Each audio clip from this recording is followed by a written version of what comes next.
Book 245. Good morning, good morning. Welcome back to Morning Motivation with Matthew Daniels, and today I'm going to tell you guys about the slave who predicted the Russian-Ukrainian war. That's right, the slave who predicted the Russian-Ukrainian war. But what is Matthew Daniels talking about? A long time ago, in what is called the antebellum South of the United States, a female slave was born with the ability to see the future. One of my ancestors, no less, lived on the plantation with her, and they have passed down directly to me from mouth to ear many of her prophecies and predictions. I was told that this woman would often go into a trance-like state, and while sitting there with her eyes closed, she would be shown things that have already happened in the past and also things that would happen in the future. I have written down many of these predictions in the records of my family history, which I have compiled over the years, and based on current world events, I now believe that one of her predictions is currently unfolding before our very eyes. I will relate to you exactly what she said in her trance, and I will then explain how this is happening right now as we speak. The woman said, "The mother of all humanity will be brought low before the nations of the earth." It was the mother who first taught mankind slavery, and so to right this wrong, the mother must be enslaved. Her children, who will not look, think, nor act like her children, will ravage her from west to east and from north to the south.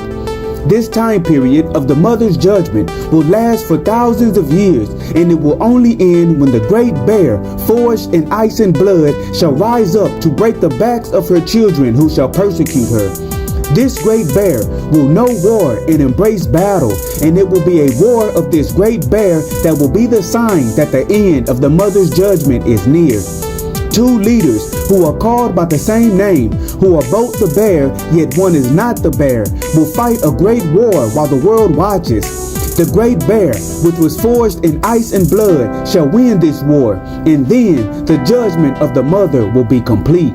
This prophecy that the woman made centuries ago could not be understood by my ancestor, yet they passed it down to me nonetheless because they knew it would hold meaning in the future.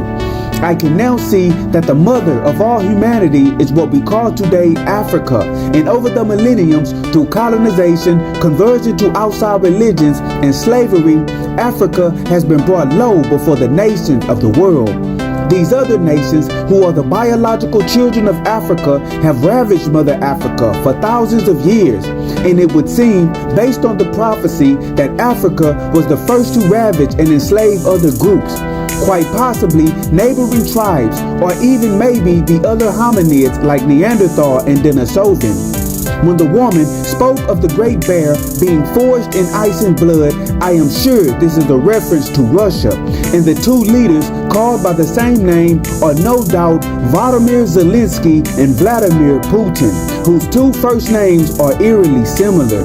The woman said that both men were part of the bear, yet one is not, pointing to the fact that at one point in history, Ukraine was a part of Russia, but when the Great War will be fought, they will be two distinct nations.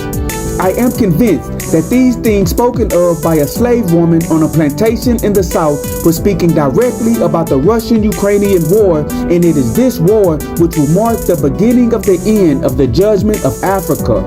Watch events in Africa closely as these two nations engage in war while the whole world watches, and look to see if Mother Africa begins to finally come out from under oppression. And so, the morning motivation of the day is the slave who predicted the Russian-Ukrainian war. Today, even though you may be going through a particularly tough time in life, and it may seem like you have been struggling for years, just know that the end of your suffering is just on the horizon.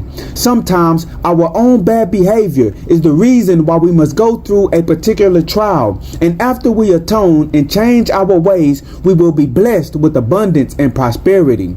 So, hold on just a little while longer as the last of your rain clouds fade away. Embrace the sunshine that is moving into your life at last, and always strive to do that which is good. And remember, you are awesome, you are amazing, you are wonderful, and you are great. And you are going to change the world. I just hope I'm still alive to see it, family. I'm out. Good morning. To order books in the Morning Motivation with Matthew Daniels book series, search Morning Motivation with Matthew Daniels on Amazon, or visit www.dandyandbigherm.com.